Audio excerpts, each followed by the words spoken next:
aujourd'hui on va parler de béton. Bon, je vous vois venir, hein, le béton, le béton, le béton. Et si le béton pouvait aussi nous surprendre?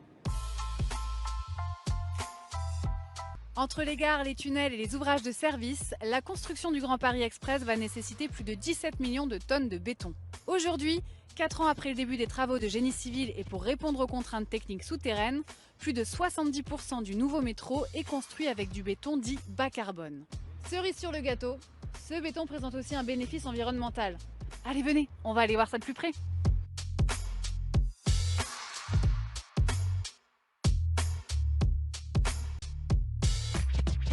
Bonjour Yvon, alors où sommes-nous ici? Ici, nous sommes au laboratoire central du groupe qui est situé à Rungis. Nous opérons un laboratoire de contrôle et de recherche et développement. Et aussi, nous développons de nouveaux bétons. Du coup, je vous propose d'aller faire un tour et voir ce qu'on fait ici. C'est parti, avec plaisir.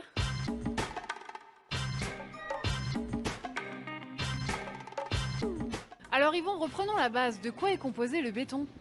Alors, le béton est composé de différents constituants qui sont le granulat, l'eau, l'adjuvant pour aider à apporter certaines propriétés, et enfin le ciment qui est l'élément qui amène la résistance au béton.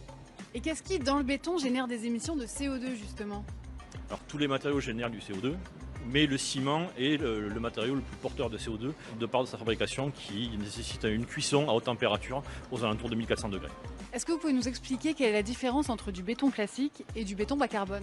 Alors visuellement, on ne peut pas faire la différence. En fait, ce béton bas carbone est un béton dans lequel on va diminuer la part de clinker qui est le composant majoritaire du ciment, on va dire historique, et en le substituant par des additions comme par exemple du laitier. Et ces laitiers, ils proviennent d'où? Parce que je vois pas de vaches dans le coin. Ah, vous n'en trouverez pas des vaches en fait. Le laitier est en fait un coproduit de l'industrie de la production de l'acier. C'est le surnageant quand on produit de l'acier. Ce surnageant va être sorti du processus, il va être refroidi, trempé, et c'est ce processus-là qui va permettre d'avoir du laitier que l'on va moudre pour remplacer du ciment et donc du clinker pour abaisser le poids carbone du béton considéré. Par rapport au béton dit classique, on réduit de combien les émissions de CO2? Ça peut aller de 20% et monter jusqu'à 100%. En fait, on a un programme de compensation carbone qui nous permet d'atteindre la neutralité. Et pourquoi avoir recours au béton bas carbone pour réaliser les travaux souterrains? Alors, il y a différentes raisons à cela. D'une part, on doit avoir des bétons qui sont formulés pour pouvoir justement résister à l'environnement qui est chimiquement agressif sur le Grand Paris. Et c'est aussi une raison, on va dire, structurelle.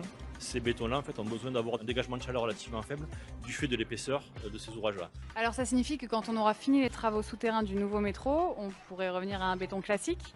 Théoriquement, oui, rien ne l'empêche, mais la stratégie, c'est quand même développer ces bétons bas carbone et généraliser l'emploi.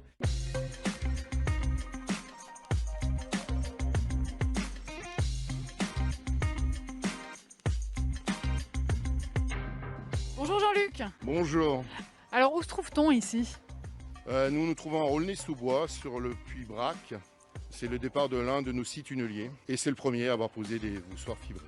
Est-ce que vous pouvez nous rappeler ce qu'est un voussoir? C'est un élément béton préfabriqué. On en assemble 7 de cette nature-là et on forme l'anneau qui forme la voûte du tunnel.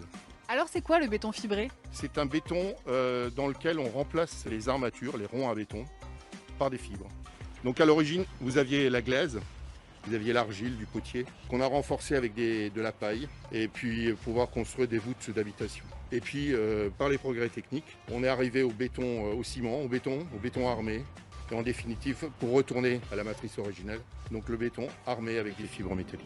On revient aux origines. On revient aux origines. Qu'est-ce qu'il a comme avantage ce béton fibré par rapport au béton armé? Il a une meilleure protection contre la corrosion. Du fait de ces petites fibres, si une fissure se crée, elle va plutôt être une micro-fissure, donc une petite fissure. Et dans le comportement final de l'anneau, qui est complètement en compression, la compression va permettre de refermer la fissure, ce qui n'est pas toujours le cas pour le béton armé. Ça cicatrise complètement. Ça cicatrise complètement. Il a un avantage écologique important parce que vous mettez moitié moins de fibres dans un voussoir, dans le même voussoir que d'armature. Donc vous gagnez en camion, vous gagnez en émissions de CO2. Vous gagnez aussi par le fait que le chargement peut être plus optimisé. En plus, la fibre, comme elle est relativement fine dans sa fabrication, vous allez émettre moins de CO2 aussi ou moins de rejets toxiques. Donc...